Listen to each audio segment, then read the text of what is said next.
परवेज अफसाना की बातों में आ गया था, लेकिन उसने यह नहीं सोचा था कि वह उसका गुनहगार भी बन जाएगा। मुरादाबाद से करीब 25 किलोमीटर दूर भोजपुर में देवीपुरा मढ़ैया गांव के उत्तरी छोर पर 17 दिसंबर 2021 को टूरी शाह सुबह सुबह अपने खेत पर गया था। वह पिछले 2 हफ्ते से लगातार गेहूं की फसल देखने के लिए जाता था। फसल लहलहा रही थी, किंतु खेत के कुछ हिस्से में पानी पटाने का काम बाकी था। टूरी जब खेत के सूखे हिस्से की ओर गया, तब उसने पाया कि गेहूं की फसल को कई मीटर तक रौंदा गया है। मुड़े तुड़े पौधों को देखकर उसने सोचा शायद ऐसा वहां आए दिन रात में आने वाले जंगली जानवरों के कारण हुआ होगा। लेकिन जब उसने ध्यान से देखा तो पाया कि गेहूं की फसल किसी जानवर ने खाई नहीं थी, बल्कि वह जमीन पर बिछी सी हुई थी। वह खेत में देखने के लिए आगे बढ़ा। कुछ दूरी पर ही फसल के बीचों बीच उसे एक व्यक्ति बेजान पड़ा दिखाई दिया। उसके बेतरतीब हालत में लेटे और शरीर पर चोटों के निशान एवं खून के धब्बे देखकर समझ गया कि वह व्यक्ति मर चुका है। ये देखकर उसके होश उड़ गए और वह उल्टे पैर अपने गांव वापस लौट गया। इसकी जानकारी उसने गांव वालों को दी। उसके बाद बड़ी संख्या में गांव वाले घटनास्थल पर पहुंच गए। उन्होंने इसकी सूचना भोजपुर थाने को दे दी।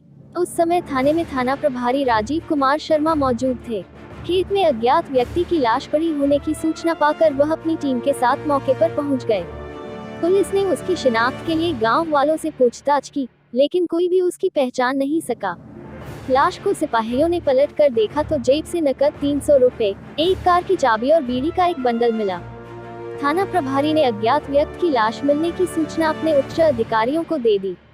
सूचना मिलते ही मुरादाबाद के एसपी देहात विद्यासागर मिश्र और क्षेत्राधिकारी डा अनूप सिंह भी पहुंच गए। उन्होंने भी लाश के बारे में वहां मौजूद लोगों से पूछताछ की। कोई ठोस जानकारी नहीं मिलने पर लाश को पोस्टमार्टम के लिए भेज दिया गया।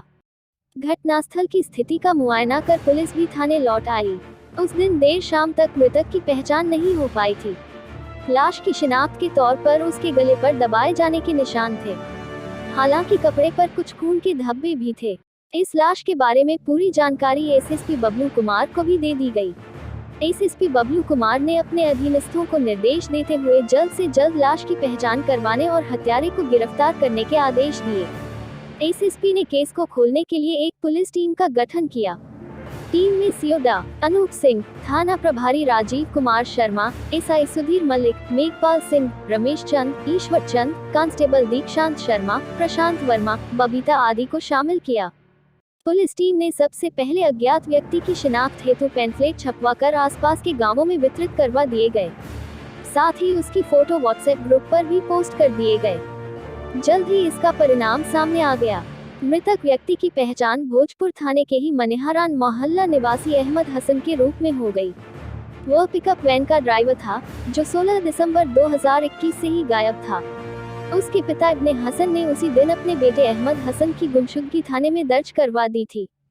पुलिस जांच के सिलसिले में एक चौंकाने वाली जानकारी मालूम हुई।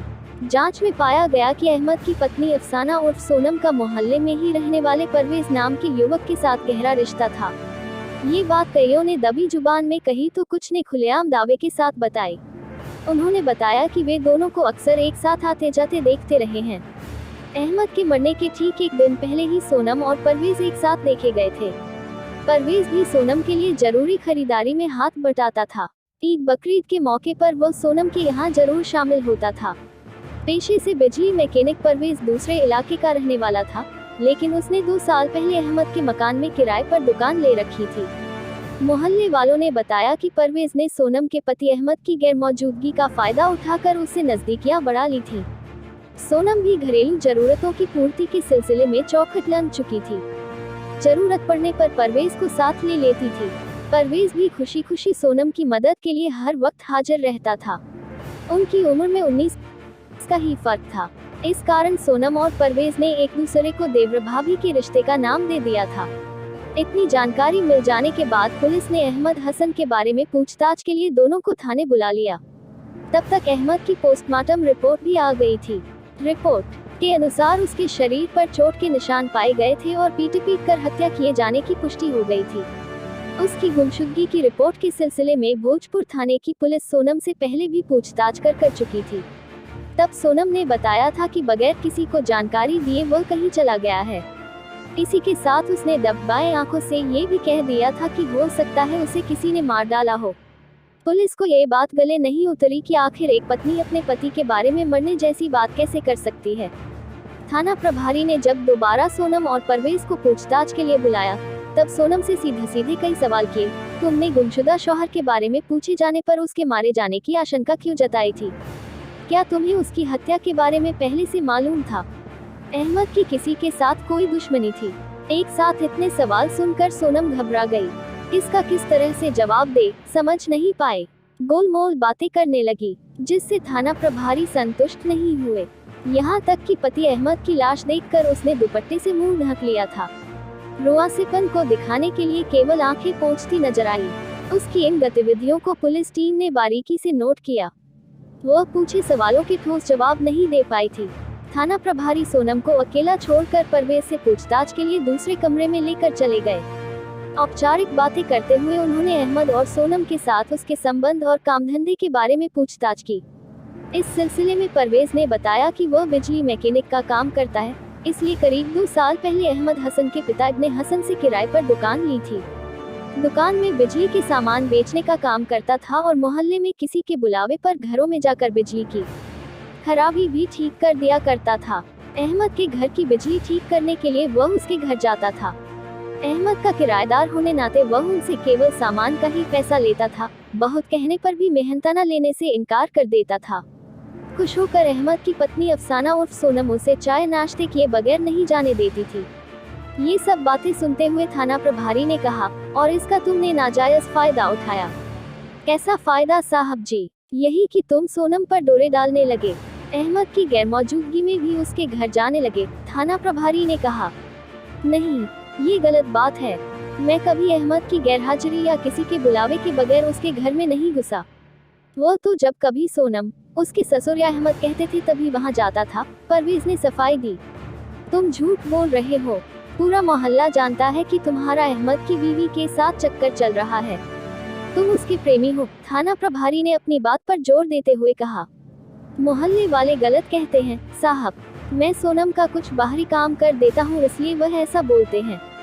उन्होंने हमें साथ साथ देखा है। मैं उसे भाभी कहता हूँ, इसलिए लोगों ने हमें बदनाम किया है। परवेज बोला, अगर तुम अहमद और सोनम के करीबी थे तो अहमद के लापता होने की खबर पाकर थाने क्यों नहीं आए थे? क्या इस बारे में तुम्हें सोनम ने नहीं बताया था? ये सुनकर परवेज चुप्पी लगा गया। उसकी चुप्पी पर थाना प्रभारी ने दिपकते हुए कहा, अब और कुछ भी मत छिपाओ, मुझे सब पता चल चुका है। सोनम अपने बयान में बहुत कुछ बता चुकी है जो तुम्हारे खिलाफ है।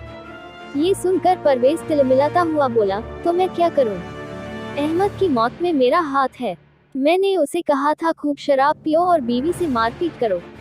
वो तो सोनम से जब शौहर का जुर्म बर्दाश्त नहीं होता था तब मेरे पास अपना दुखड़ा सुनाने चली आती थी, और मैं उसे सब कुछ ठीक हो जाने का ढांढस बंधा दिया करता था।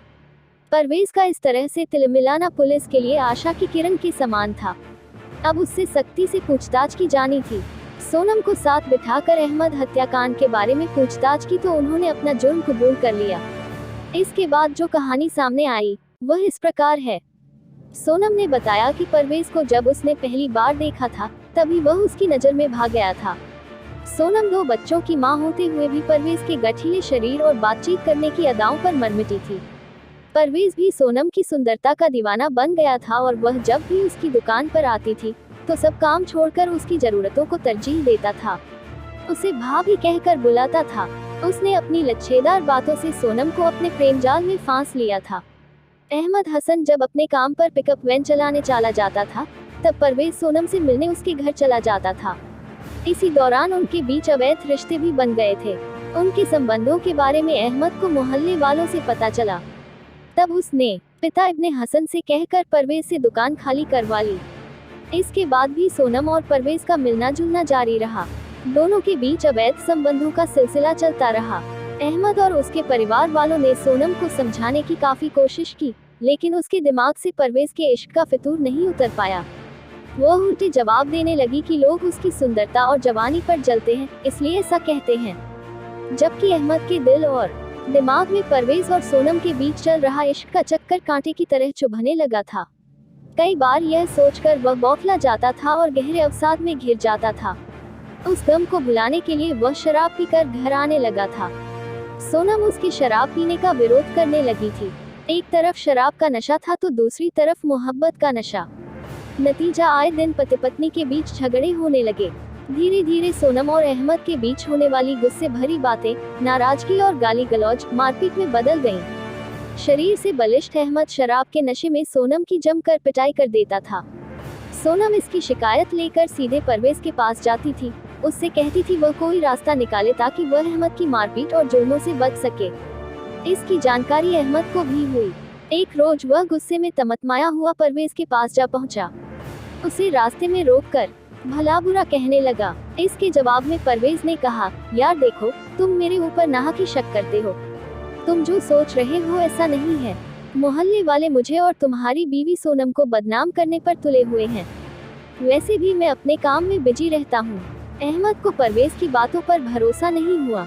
वह सीधा घर आया और शराब की बोतल भी साथ लाया। उसने घर पर ही जी भरकर शराब पी और नशे में धुत होकर सोनम की खूब पिटाई कर दी। उस रोज की पिटाई सोनम के लिए काफी असहनीय हो गई थी। उस रोज तो वह सीधा परवेज के पास गई। उससे फरियाद करने लगी कि चाहे जैसे भी हो, वह उसे शौहर की मारपीट से निजात दिलाए, वरना वह जान दे देगी। सोनम ने यहाँ तक कहा कि वह उसे ठिकाने लगा दे, फिर दोनों निकाह कर अपनी नई जिंदगी की शुरुआत करेंगे। 17 दिसंबर 2021 को जुमे का दिन था। उस रोज अहमद की साप्ताहिक छुट्टी होती थी। ये सभी जानते थे। उस दिन अहमद 11 बजे बाजार जा रहा था। रास्ते में उसे परवेज मिला। बोल पड़ा, बड़ी जल्दी में जा रहे हो? आज जुमे की छुट्टी है, घर का राशन पानी लाना पड़ता है। बाजार जा रहा हूँ, अहमद ने कहा। आज तो मेरी भी छुट्टी है, परवेज भी बोला। तो मैं क्या करूँ तुम्हारी छुट्टी का? अहमद रूखेपन से बोला। अरे यार, इतनी भी क्या बेरुखी है? तुम तो हमेशा नाराज ही रहते हो। क्यों ना आज 2 पैग हो जाएं? साथ पीने की इच्छा हो रही है। देखो, आज जुमा है, मुझे नमाज को भी जाना है। आज नहीं, फिर कभी। खर्च मैं करूंगा। शराब पीने का शौकीन अहमद परवेज की बात टाल नहीं सका। जैसा कि अक्सर एक आम शराबी के साथ होता है, वे इसके चलते सभी गिले शिकवे और दुश्मनी भूल जाते हैं। परवेज ने कहा कि वह शराब भोजपुर से खरीदेगा जरूर, लेकिन कहीं दूर जाकर एकांत में पिएंगे। कोई देखेगा भी नहीं। अहमद को परवेज की यह बात और भी अच्छी लगी। वह उसके कहने के मुताबिक उसकी बातों में आ गया। परवेज समय गनवाए बगैर शराब के ठेके से शराब की 1 बोतल, 2 डिस्पोजल गिलास, नमकीन का पैकेट, सिगरेट की डब्बी और पानी की बोतल खरीद लाया। सारा सामान स्कूटी की डिक्की में रख लिया। अहमद को स्कूटी पर बिठाकर भटियारा और सना होटल होते हुए गांव देवीपुरा की मड़ैया के उत्तरी दिशा के जंगल में ले गया। वहीं पर बैठकर दोनों ने शराब पी। परवेज ने कम पी और अहमद को पैगा पर पैगा पिलाता रहा। जब तक पूरी बोतल खाली नहीं हो गई, तब तक वह पीता रहा। परवेज ने जब देखा कि अहमद पर शराब का नशा चढ़ चुका है और उसके पैर लड़खड़ाने लगे हैं, तो परवेज ने सहारे से अपनी स्कूटी पर बैठा लिया। कुछ दूर जाकर गेहूं के खेत के नजदीक परवेज ने अपनी स्कूटी रोकी और धक्का देकर उसे गेहूं के खेत में गिरा दिया। अहमद नशे की हालत में उठ नहीं पाया। परवेज उसे खींचकर गेहूं के खेत के भीतर ले गया। नीचे गिराकर उसके सीने पर घुटने रखकर अहमद का गला दबा दिया। परवेज ने उसका गला तब तक दबाए रखा जब तक कि अहमद हसन के प्राण निकल नहीं गए। जब परवेज ने देख लिया कि अहमद मर चुका है, तब वह अपनी स्कूटी से अपने घर लौट आया। मनिहारन आकर उसने अपनी प्रेमिका सोनम को फोन किया। मेरी प्यारी सोनम, तुम अब पूरी तरह से आजाद हो गई हो।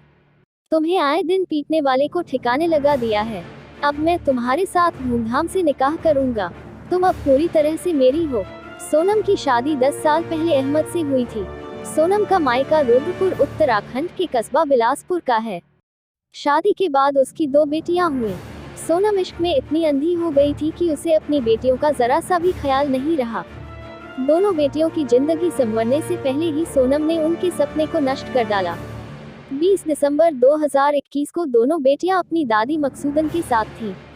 दादी मकसूदन दोनों बेटियों के पास बैठी रो रही थी कि बुढ़ापे में बहू ऐसा जख्म दे गई जिसे वह जिंदगी भर नहीं भूल पाएंगी। कानून की निगाह में सोनम अपने पति को मरवाने में मुख्य साजिशकर्ता बन गई थी, जबकि परवेज हत्या का आरोपी था।